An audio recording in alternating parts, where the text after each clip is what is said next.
자,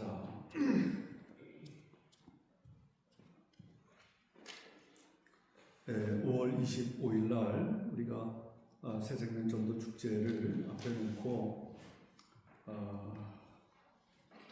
우리가 복음을 전해야 되는데 평소에도 그렇지만요, 복음에 대한 바른 정립이 되어 있어야 올바른 복음을 증거할 수 있으니까 2시간에 걸쳐서 여러분과 나누었고 오늘 마지막 복음에 대해서 마무리를 할까 합니다. 우리 잠깐 리뷰를 좀 해보면 첫 번째 시간에 나눈 질문이 이거였어요. 복음은 뭐고 복음은 누구에게 필요한가? 우리가 간단하게 좀 정리를 해보면 복음이 뭐예요? 복음은 굿뉴스예요. 좋은 소식이에요. 그러면 왜 좋은 소식이라고 했을까요? 분명하죠. 우리 인간에게는 해결할 수 없는 문제가 하나 있습니다. 그게 뭐냐? 바로 죄의 문제죠. 그래서 이 죄의 문제를 하나님께서 은혜로 해결해 주시고 원래 의도했던 하나님의 사람이 되게 하는 것, 이게 바로 복음의 핵심입니다. 그러면 자, 복음을 이렇게 정의한다면 이 복음이 누구에게 필요한가? 이걸 우리가 나누었는데 복음은 소외된 자, 가난한 자, 낙오된 자, 실패한 자뿐만 아니라 니고데모처럼 이 세상의 것을 소유하고 이 세상에서 성공한 자들 모두를 포함한다. 누구도 예외가 없다. 말씀을 드렸습니다. 그러면서 지난주에 나눴던 질문은 이거죠. 그렇다면 자, 복음이 그렇고 복음이 누구에게 필요한가 말씀을 나누는데, 그러면 이 복음을 우리가 어떻게 하면 경험할 수 있을까? 이 복음을 어떻게 내가 받아들일 수 있을까? 라고 했을 때 두 가지를 말씀을 드렸어요. 첫째는 내가 이 복음을 받아들이려면 나에게 익숙한 고정관념을 버려야 한다. 나에게 익숙한 패러다임을 내려놓아야 한다. 그래야 복음을 받아들일 수 있다. 예를 들어서 교회를 나오면 나는 천국 갈 수 있어.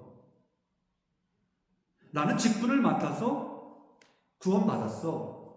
어떻게 하면 천국 가고 어떻게 하면 구원을 받아 라고 하는 이 생각을 내려놓아야 성경이 말하는 예수님이 말씀하시는 복음을 받아들일 수가 있다는 거죠.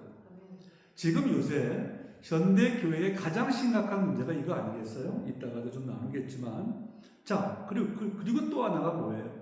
나의 익숙한 고정관념을 내려놓고 그 다음에 또 하나가 뭐예요? 예수 그리스도가 지신 십자가만으로 충분하다라고 하는 사실을 믿을 때 이 복음을 받아들일 수 있다. 우리가 지난 시간에 나눴습니다. 자, 그러면 오늘 세 번째 시간으로, 그렇다면 이 복음을 받아들였어요. 그러면 받아들이는 것으로 끝나나요? 그렇지 않아요. 이 복음을 받아들이게 되면 나의 삶이 어떻게 변하는가? 이것을 여러분과 좀 오늘 나누도록 하겠습니다. 오늘의 질문의 답을 찾기에 앞서서 먼저 한 가지 나누고 넘어갈 주제가 있습니다. 그것이 뭐냐면 회개라고 하는 의미예요. 여러분, 회개라고 하는 말, 여러분 질문이요? 회개가 필요합니까? 안 필요합니까? 어떤 분은 필요하고 어떤 분은 안 필요합니까? 다시 질문이요. 회개가 필요합니까? 안 필요합니까? 필요해요. 성경은 회개의 필요성을 굉장히 강조합니다. 그런데 제가 그 회개에 대한 질문을 우리가 나누려고 하는 이 질문, 복음을 받은 사람은 어떠한 모습으로 살아가야 할까라고 하는 질문에 앞서서 답하기를 원하는 이유는 이거예요. 자, 보세요. 구원에 이르게 하는 회개는요, 사람들이 착각을 많이 하는데, 어느 날 교회를 나와서 말씀을 듣는데 은혜가 되었어요. 감정이 막 동의가 돼요. 그래가지고 감정적으로 동의되어가지고 진지하게 눈물을 한번 흘려 막 마음이 막 그런 거 있잖아요. 그리고 끝! 이게 회개인 줄 알아요. 물론 그런 동기부여가 있지요. 그러나 성경이 말하는 회개의 의미가 바로 그런 걸까요? 감정적으로 동의가 되어서 눈물을 한번 찔끔 흘리고 끝나는 것? 이게 회개의 진정한 의미일까? 그렇지 않지요, 여러분. 우리의 삶에 구원을 가져다주는 회개의 진정한 의미는 물론 감정적으로 동의가 되어서 눈물도 흘려야 되죠. 왜? 나의 죄가 너무 참혹하거든요. 근데 이 죄를 예수 그리스도께서 해결해 주셨잖아요. 자, 이걸 생각하면 얼마나 그 은혜가 큽니까?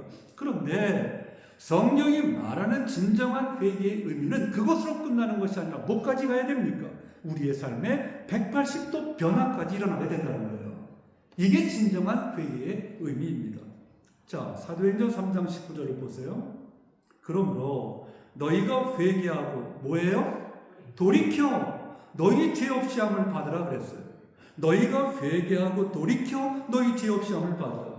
그러니까 구원에 이르는 진정한 회개는 뭐냐? 삶의 변화를 필수적으로 동반한다. 아멘. 이게 성경이 말하는 회개의 의미라는 거예요. 여러분, 현대 기독교가 타락하는 이유가 뭐예요? 현대 기독교에 타락하는 가장 큰 이유가 뭡니까? 복음을 왜곡하는 데 있습니다. 여러분, 예수 믿으면 구원받는다. 맞아요, 틀려요? 예수 믿으면 구원받아요. 맞아요. 그러면 예수를 믿으면 구원받아요. 그러면 예수를 믿으면의 그 의미가 뭡니까?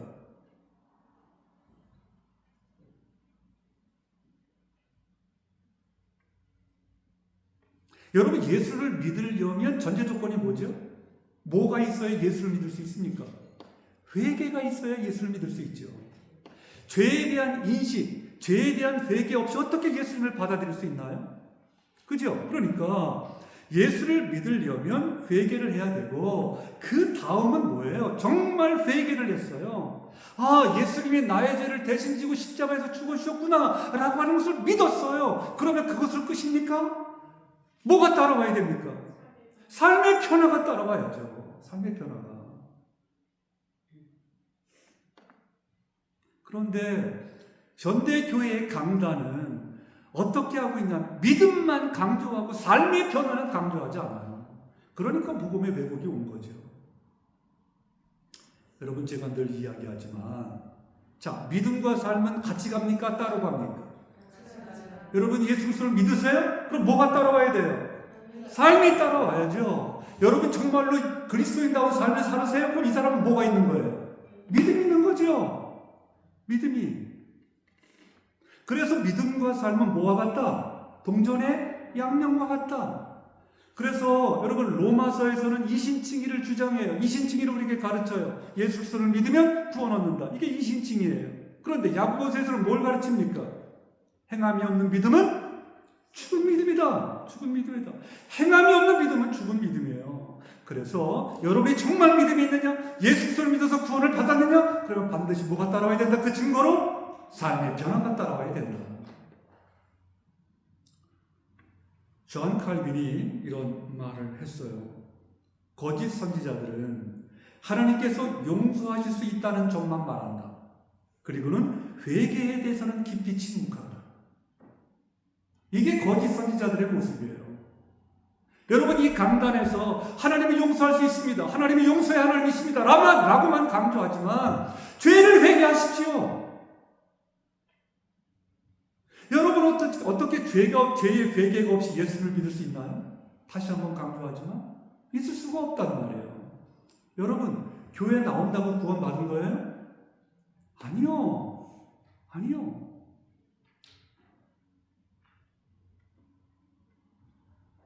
여러분, 길을 가다가 깡패도 예수 믿는다고 말해요. 정치하는 사람, 자기에게 조금 불리해지니까 어느 교회 출석한다고 말했다가 그 교회의 담임 목사님이 이분 우리 교회 교인 아니라고 말하니까 막 그 창피당했죠. 아시죠? 정치하는 사람들 꼭 하면 예수 믿는다고 말해요. 기업하는 사람 예수 믿는다고 말해요. 길거리 다니는 그런 사람들 다 예수 믿는다고 말해요. 여러분, 그게 예수 믿는 거의 진정한 의미입니까? 내가 예수 믿는다고 그러면 다예요?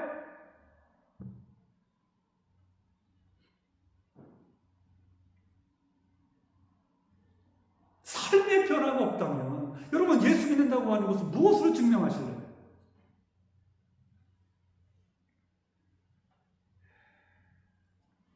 사랑하는 여러분, 너무 심각해 하지 말고 절 보세요.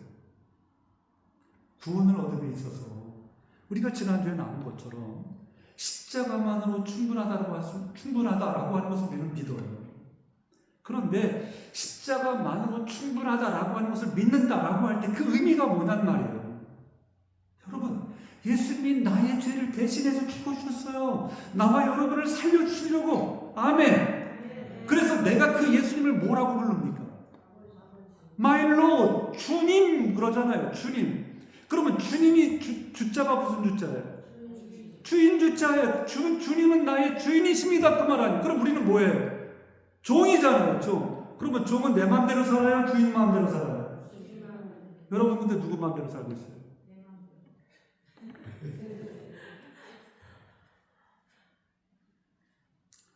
사랑하는 여러분, 자 그러면 지금부터 한번 봐요. 자 우리가 복음을 받아들였어요. 복음을 받아들였는데 그러면 구체적으로 어떠한 삶이 나타나야 될까? 어떠한 삶이 이루어져야 될까? 우리 한번 진지하게 오늘 본문을 통해서 우리 교훈을 얻어봐요. 두 가지만 할게요. 첫째, 여러분 복음을 받은 자의 삶은 한번 따라서 하실래요? 복음을 받은 자의 삶은 주님을 온전히 사랑한다. 아멘. 여러분 정말 복음을 받으셨어요? 정말 예수 그리스도를 믿으셨어요? 정말 예수 그리스도를 믿으세요? 여러분 그러면 주님을 사랑하게 되어 있습니다. 여러분 다 사랑해 보셨죠? 사랑에 빠진 사람에게는 특징이 있습니다. 두 가지. 첫째, 사랑에 빠진 사람은 세상 눈치 안 봅니다. 사람 눈치 안 봐요. 여러분 눈치 보면서 사랑했어요? 아니요. 정말 사랑하면 세상 사람 눈치 안 봐요. 또 하나, 사랑에 빠진 사람은요, 내가 사랑하는 사람을 위하여 받는 고난을 두려워하지 않습니다. 아닌가요? 저만 그래요? 사랑을 빠지게 되면 나타나는 특징이에요. 사랑에 빠지게 되면 첫째 뭐다? 사람의 눈치, 세상의 눈치 안 본다. 두 번째 뭐다? 사랑에 빠지게 되면 내가 사랑하는 그 사람을 위하여 받는 고난을 두려워하지 않는다. 아멘. 여러분 누구와 사랑에 빠지셨어요? 예수님과 사랑에 빠지셨잖아요. 아닌가요?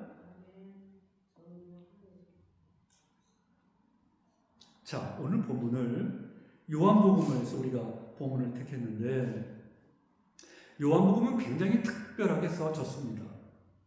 자, 니고데모라고 하는 사람을 우리가 주로 삼아서 교훈을 얻고 있는데요.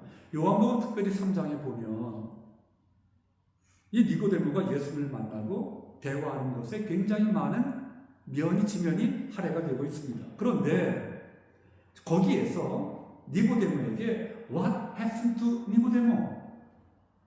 도대체 니고데모에게 무슨 일이 일어난 거야? 라고 질문을 하면서 그 답을 말을 하지 않아요. 요한복음 3장에서는. 여러분, 왜 그럴까? 의도가 있지 않겠어요? 그래서 이것을, 그 답을 십자가 사건 이후로 미룹니다. 그리고 나서, 지금 요한복음 3장에 나오는 이 니고데모가 요한복음 19장에 가서 다시 등장을 해요. 자, 한번 볼까요?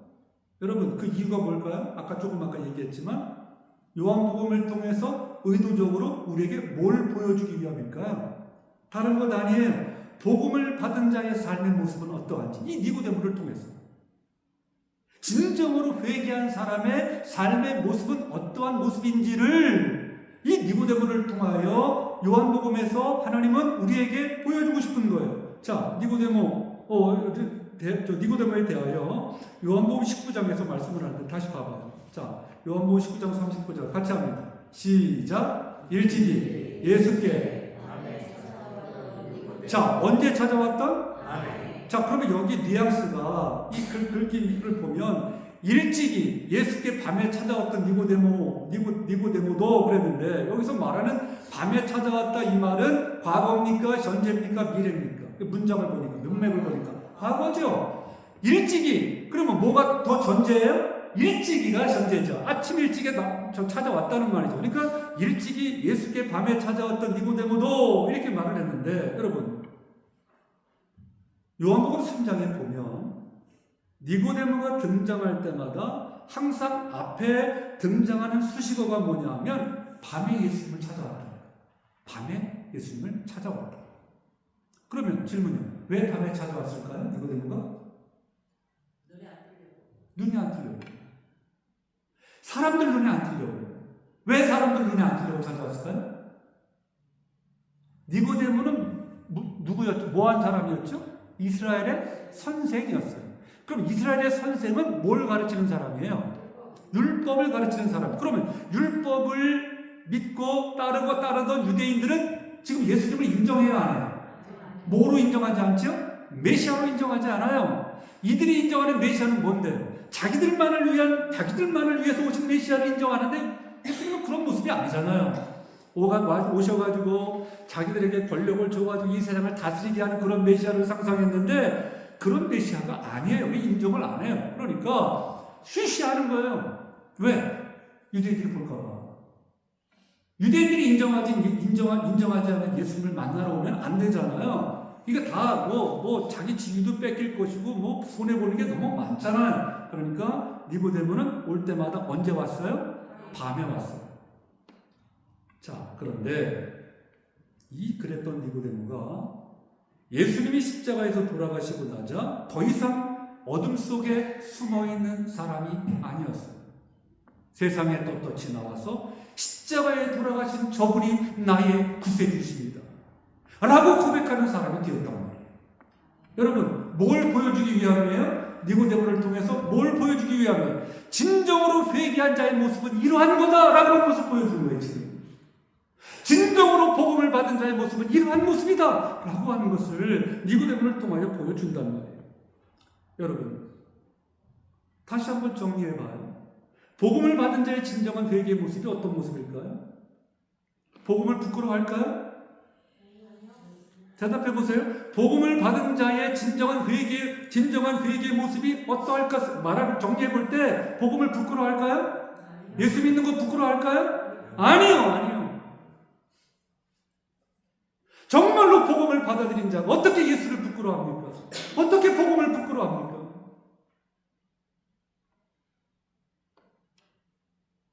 그뿐이에요? 한 걸음 더 나아가 예수를 믿고 복음을 받아들인 자는 그 예수님, 나를 위해 십자가에 못 박혀 돌아가신 그 예수님을 위한 어떠한 고난도 마다하지 않는다는 거예요. 이게 진정으로 회개한 자의 모습이죠. 이게 진정으로 복음을 받은 자의 모습이죠. 여러분, 사랑에 빠져보셨잖아요? 사랑에 빠지면 사랑하는 대상이 그 무엇보다 소중하게 됩니다. 안 보여요. 다른 게 안 보여요. 사랑하는 그 사람을 위해 모든 게 초점에 맞춰지고 그 사람을 위해서 모든 것이 이루어진다고. 그래서 성경은 그렇게 말씀하잖아요. 마태복음 13장 44절 같이 합니다. 시작. 천국은 마치 밭에 감추인 보화와 같으니 사람이 이를 발견한 후 숨겨두고 기뻐하며 돌아가서 자기의 소유를 다 팔아 뭘 샀다? 그 밭을 샀다. 그 밭을 왜 샀어요? 자기의 소유를 다 팔아서 그 밭을 왜 샀어요? 그 밭에 뭐가 숨겨져 있어요? 보화가 숨겨져 있어요. 보화가.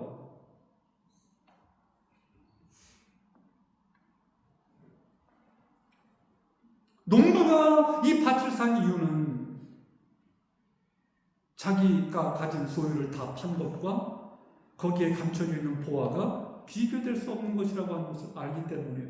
너무너무 소중하잖아요. 여러분, 우리가 사랑에 빠지면 예수 그리스도가 나의 가장 소중한 보화가 되는 줄로 믿습니다.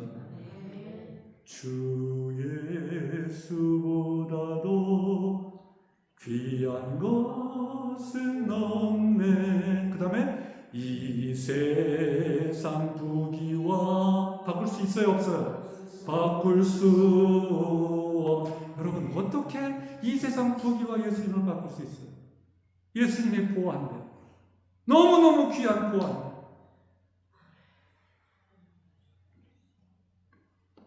만약에 여러분의 주변의 사람들이 예수님은 당신에게 도대체 누굽니까? Who is Jesus to you? 예수님은 당신에게 누구십니까? 라고 묻는다면 여러분 뭐라고 대답하겠어요? Jesus is my treasure. 예수님은 나의 보화이십니다. 예수님은 나의 보화이십니다. 아멘. 이 고백과 간증이 있기를 바라요. 예수님이 누구세요? 여러분에게 그러면 Jesus is my treasure. 예수님은 나의 보혜십니다. 여러분 주님 사랑하세요? 이게 복음을 받은 자의 가장 큰 특징이에요. 두 번째, 하나만 더 하죠. 복음을 받게 되면 복음을 받은 삶은 어떠한 모습이어야 할까? 두 번째는 한번 따라 하실래요? 소망 가운데 인내하게 된다.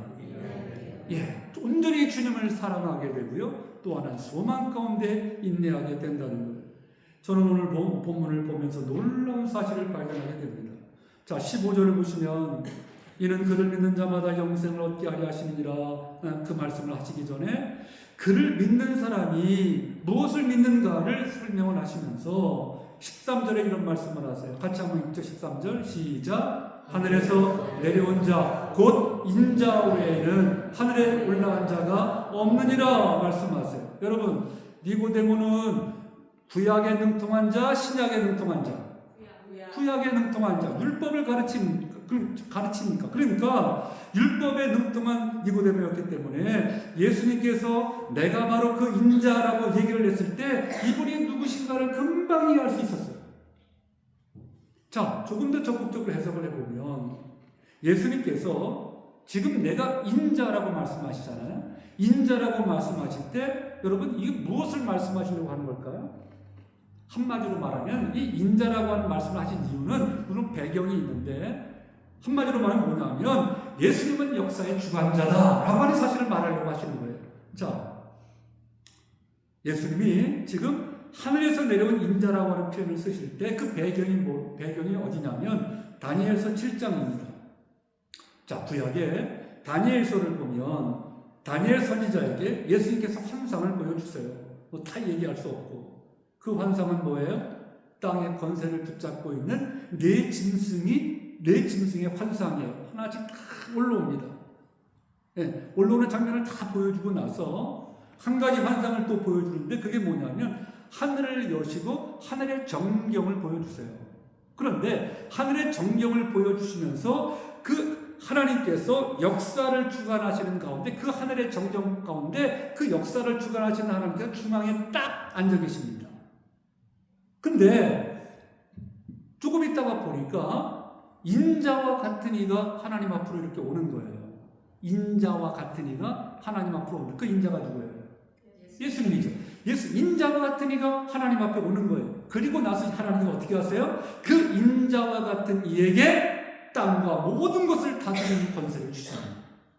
아멘. 그러니까 예수님이 이 말씀을 니고데모에게 한 거예요. 뭐예요? 내가 그 인자다. 그를 믿는 자마다 영생을 누리게 된다. 그러므로 소망을 가지고 세상을 두려워하지 말아라. 이 말씀을 하시는 거예요. 아멘. 여러분, 자, 그러면 현실적으로 돌아와서 여러분, 우리가 믿음으로 살아가면서 우리가 가끔 갈등을 느낄 때가 있어요. 그 갈등을 느낄 때가 언제일까요? 갈등을 느끼는 이유가 뭘까요? 우리가 가진 믿음보다 세상이 가진 권력이, 세상이 가진 시스템이 훨씬 더 강한 것 같고 훨씬 더 정교한 것 같이 보일 때 우리는 갈등을 느껴요. 그러면서 어떻게 해서 뭘 생각합니까? 아니, 내가 이렇게 미련하게 이걸 믿어야 돼? 내가 이렇게 미련하게 신앙생활을 해야 돼? 라고 하는 생각과 싸울 때가 있단 말이에요.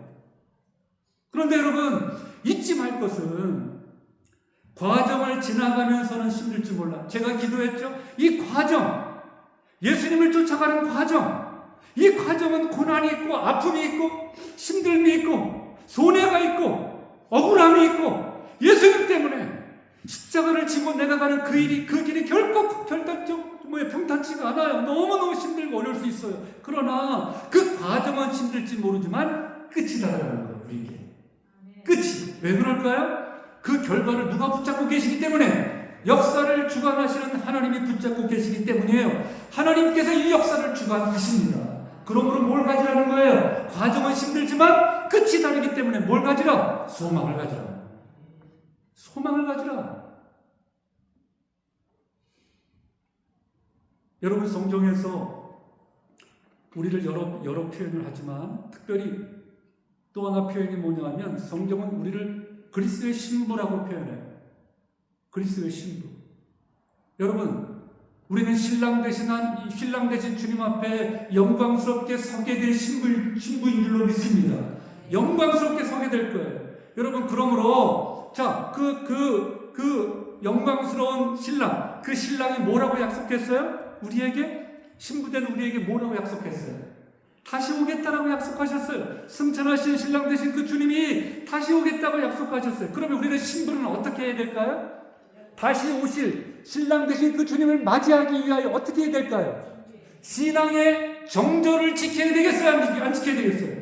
신부니까 신앙의 정절을 지켜야죠. 순수하고 깨끗하고 거룩하게 다시 오실 신랑 되신 예수님을 맞이하기 위하여 우리는 신앙의 정절을 지키면서 우리는 그 주님을 기다려야 된다고요. 사랑하는 여러분, 십자가만으로 충분하다고 하는 것을 믿는 것은 그 소망을 가졌다는 의미예요. 여러분, 우리가 십자가만으로 충분하다는 것을 믿어요. 복음을 받아들였어요. 이 복음을 받아들인 자는 뭐를 갖고 있다?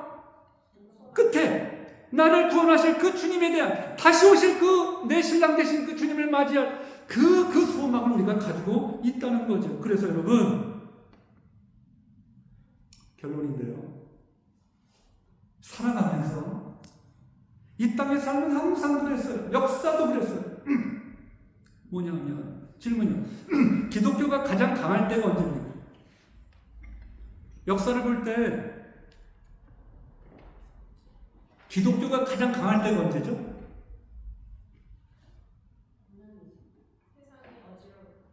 기독교가, 맞아요. 기독교가 가장 강할 때는 기독교가 가장 핍박을 많이 받을 때였어요. 기독교가 핍박을 가장 많이 받을 때 기독교가 가장 강했어요. 아멘. 뭘 의미합니까? 여러분 살다가 어려움이 있지요?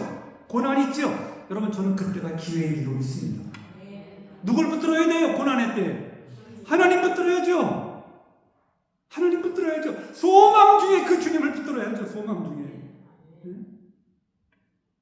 아유, 하나님, 나 왜 이렇게 힘들게, 왜 이렇게 하나님 나 어렵게, 왜 이렇게 하나님 나에게 고난이 많아? 하나님 여러분들을 사랑하셔서 주는 거예요. 사랑하죠. 우리는 끝이 보장되어 있거든요. 끝이. 결과가 보장되어 있다고요, 우리에게. 사랑하는 여러분, 여러분 가운데 삶의 위기라고 생각하는 분들이 계실 수 있어요. 근데 역으로 생각해야 된다. 그때가 뭐다? 오히려 기회다. 기회다. 여러분이 진정 그리스도의 신부일진데 믿음의 정절을 지키면서 이제 오실 신랑을 맞이할 준비를 하며 살아가야 될 것입니다. 소망이에요. 복음을 받아들인 자는 두 가지. 첫째보다 온전히 주님을 사랑하게 된다. 두 번째보다 내 사랑하는 그 주님을 위하여 소망과 인내를 갖고 살아갑니다. 이 두 가지 여러분 기억하시고 다시 오실 신랑 되신 주님을 맞이하기에 부끄러움이 없는 신부된 자로 끝까지 주님 붙들고 성령의 인도하심 속에 승리하며 살아가는 저 여러분들 수 있기를 주님의 이름으로 축복합니다. 찬양합니다.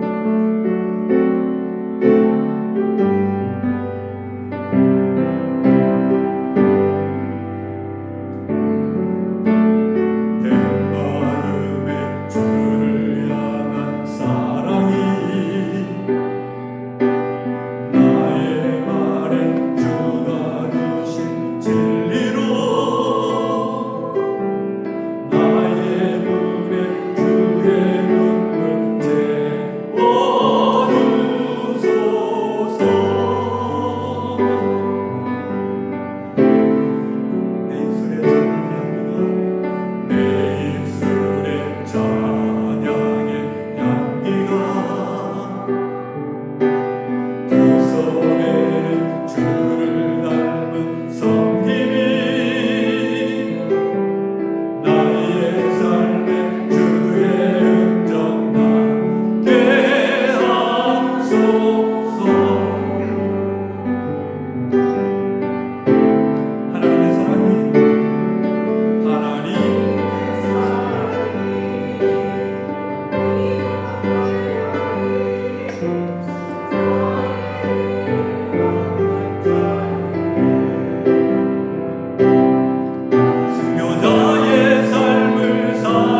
있을까요?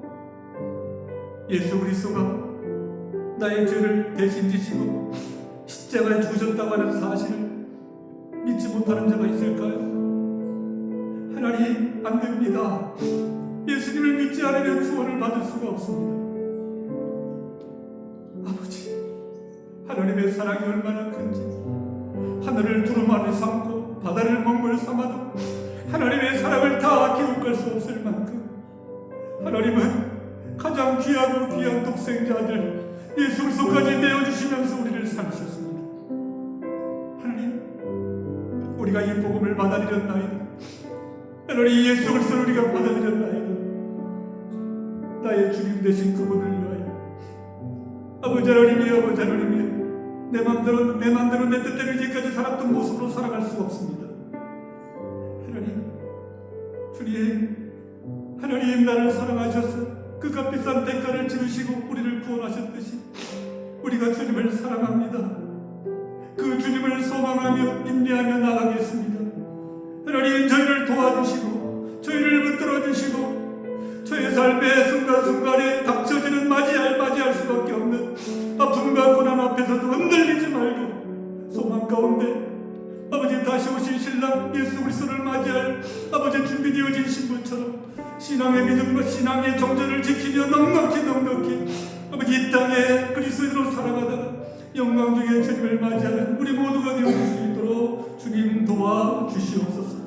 귀한 예물 하나님을 바칩니다. 남아 돌아서 드리는 것 아니라 하나님의 것이 하나님의 것입니다. 믿음으로 구별하고 분별하여 드립니다. 하나님, 그 모든 형편과 사정을 하시는 하나님 아버지, 그 중심을 하나님 받으시고 그 믿음을 받으시고 하늘문을 여시고 하나님의 크신 은혜와 축복으로 함께하여 주시옵소서. 넉넉하여 마음껏 전도하고 마음껏 하나님의 영광을 위하여 살아갈 수 있는 우리 모든 성도들 되게 하시고 귀한 가정 자녀들 되게 하여 주옵시고 생업과 직장들 되게 하여 주옵소서. 바쳐진 예물 남김없이 하나님의 영광만을 위하여 쓰임받는 예물이 되게 하옵소서.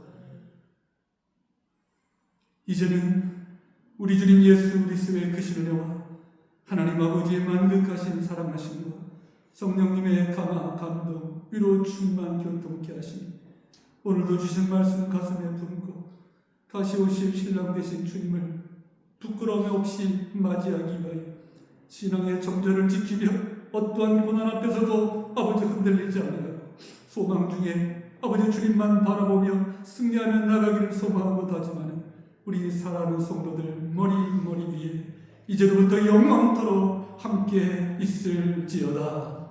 아멘.